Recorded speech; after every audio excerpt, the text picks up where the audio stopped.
At dahil nga Valentine's Day, sa halip na bumili ng cake sa labas, ay naisipan ko na lang na mag-bake ng pineapple upside down cake.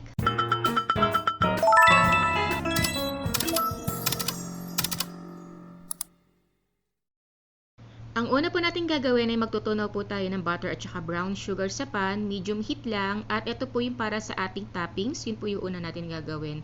Huwag po natin siyang hahaluin habang pinapakulo natin siya. I-shake-shake lang po natin ng konti yung pan at pagkatapos po ay ilagay na po natin siya sa ating butter at ikakalat ng bahagya.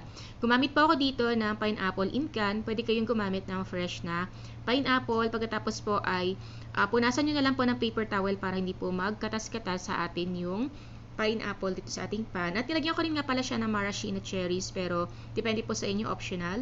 Sa aking pong mixer, naglagay na po ako ng room temperature na butter, sugar at saka vanilla extract. I-mix po natin ng dahan-dahan at saka syempre sisimutin po natin yung mga nagdikit-dikit doon sa gilid at saka doon po sa ating pang mix.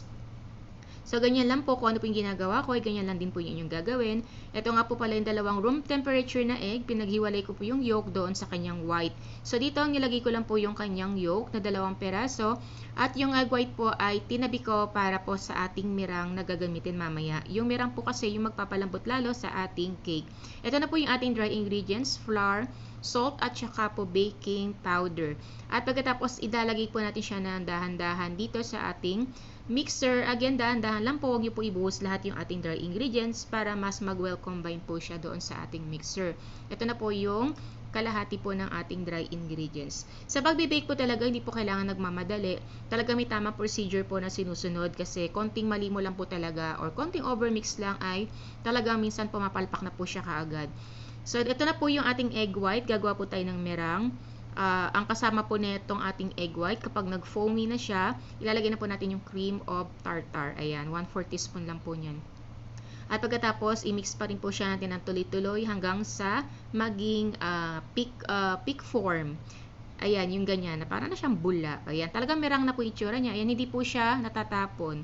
Tapos, ilalagay po natin siya ng dahan-dahan dito po sa ating butter.